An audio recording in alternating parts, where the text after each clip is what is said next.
आकाश,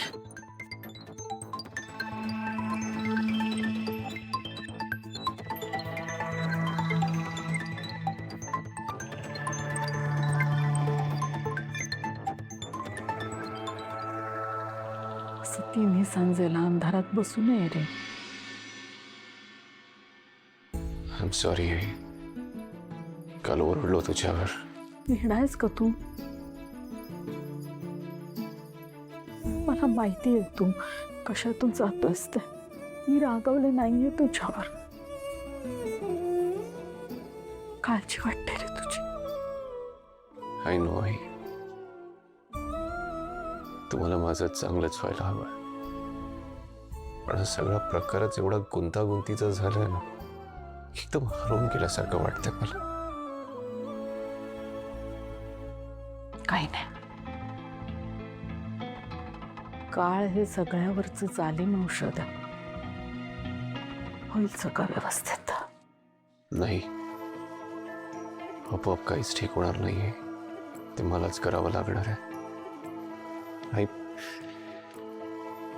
हे तुला एक सांगू, तू शांतपणे ऐकशील. काल जेव्हा ते पुरावे दाखवले ना, वसुंधरांचे फोटोज, कोऱ्या वगैरे, जड गेला ना तुला. मला कल्पना आहे त्याची. I am sorry I. पण मला ते पटतच नाहीये. मला पटतच नाहीये की वसुंधरांनी मला मारायचा प्रयत्न केला. हे कदाचित पटणारही नाही. तू हे असं काहीतरी बोलतोस आणि मग मी घाबरून जाते बघ. जे खरं आहे ते नाकारायचं कशाला? प्रेम. प्रेम? लग्न होऊन वर्ष सुद्धा झालं नाहीये तुमचं. प्रेम कसलं आहे दोघांचं?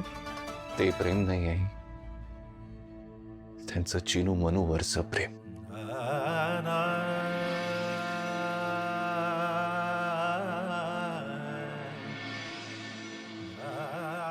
त्या प्रेम बद्दल म्हणतोय मी.